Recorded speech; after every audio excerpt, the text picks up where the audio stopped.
जुनून चाहिए लक्ष्य को पाने के लिए, क्या जुनून चाहिए लक्ष्य को पाने के लिए, वरना सपना तो सब कोई देखता है दूसरों को बताने के लिए। सो हेलो एवरीवन, आप सभी कैसे हैं? उम्मीद करता हूँ आप सभी बहुत ही अच्छे होंगे। तो आज की इस वीडियो में हम पढ़ेंगे क्लास 10th मैथ, जो हमारा 6वां नंबर चैप्टर है त्रिभुज, उसका प्रश्नावली नंबर 6.1। आज हम सभी सवाल सॉल्व करेंगे और बहुत ही आसानी तरीके से हम इस सभी सवाल को हम सॉल्व कर पाएंगे।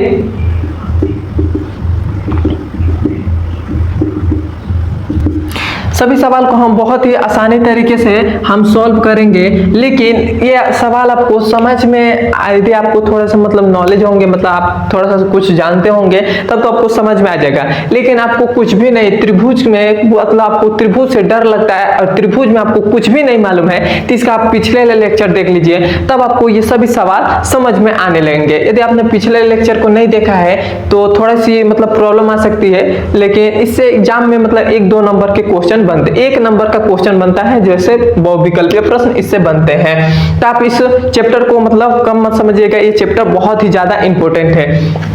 तो आइए अब हम पहला नंबर सवाल को सॉल्व करते हैं। और ये सब सवाल मैंने इसके पिछले मतलब ये जो हमारा सब सवाल है, ये सभी इसमें कॉन्सेप्ट है, और इसका मैंने पिछले लेक्चर में मैंने कॉन्सेप्ट को बहुत ही बेसिक लेवल से समझा है। यदि आपने उसको नहीं देखा है, पहले उसे देख लीजिएगा, उसके बाद ये देखिएगा, तो आपको 100% में दिलाता हूँ कि 100% ये समझ में आने लगेगा। तो आइए अब हम पहला नंबर सवाल को सॉल्व करते हैं। पहला नंबर सवाल हमसे कह रहा है, कोष्टकों में दिए शब्दों में से सही का प्रयोग करते हुए रिक्त स्थानों को भरिए। मतलब हमसे इसमें कह रहा है कि इसमें जो क्वेश्चन पढ़कर और ये जो रिक्त स्थान दिए गए हैं, इसको हमें भरना है। इन दोनों में से, दोनों ऑप्शन में से कौन सा ऑप्शन सही है? तो सबसे पहले हम देखेंगे, सभी वृत्त होते हैं, सभी वृत्त होते हैं, क्या होते हैं? सर्वांशम होते हैं या समरूप होते हैं? तो सभी जो वृत्त होते हैं वो क्या होते हैं? समरूप होते हैं। समरूप होते हैं, मैंने इसके पिछले लेक्चर में बताया कि समरूप किस मतलब समरूप किस प्रकार के होते हैं,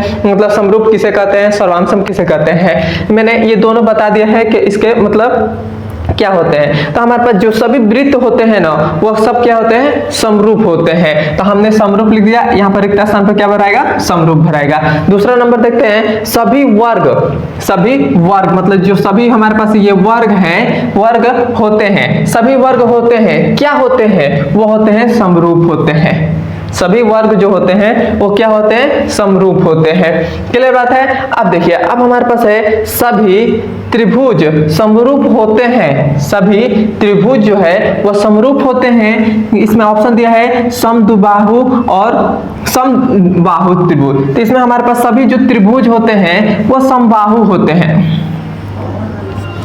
तो हमारे सभी त्रिभुज क्या होते हैं? समबाहु होते हैं। समबाहु हो गया। अब हमारे पास ये चौथा नंबर सवाल है, कह रहे यह हमारे पास है, भुजाओं की समान संख्या वाले 2 बहुभुज समरूप होते हैं यदि उनका संगत कोण क्या हो?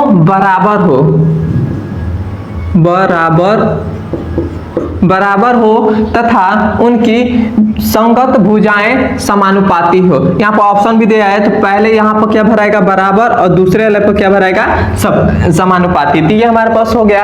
अब देखिए, ये हमारे पास दूसरा नंबर सवाल कह रहा है, निम्नलिखित युग्मों के 2 भिन्न उदाहरण दीजिए। मतलब हमें ये जो हमारे पास है, एक तो हमें 2 मतलब ये जो हमारे पास दिए गए हैं समरूप आकृति, इनके 2 भिन्न उदाहरण हमें देना है। तो हमारे पास है 2 समरूप आकृति, तो समरूप आकृति के हम 2 उदाहरण दे देते हैं। तो 2 उदाहरण बहुत से आसान है। जैसे एक हमारे पास हो गया,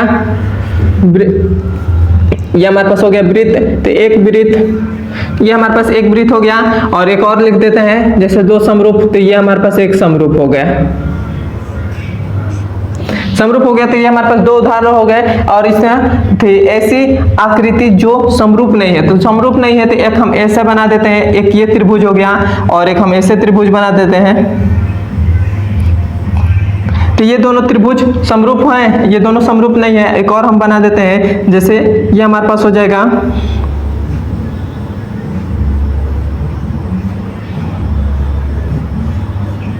तो ये हमारे पास हो गया। तो दो उदाहरण हो गए, तो ये दोनों समरूप नहीं है। और ये दोनों क्या है, ये समरूप है, मतलब ये गोला समरूप है, और ये जो हमारे पास क्या है, वर्ग है, ये भी समरूप है। तो ये हमारे पास हो गया दूसरा नंबर सवाल। अब हम तीसरा नंबर सवाल पर चलते हैं।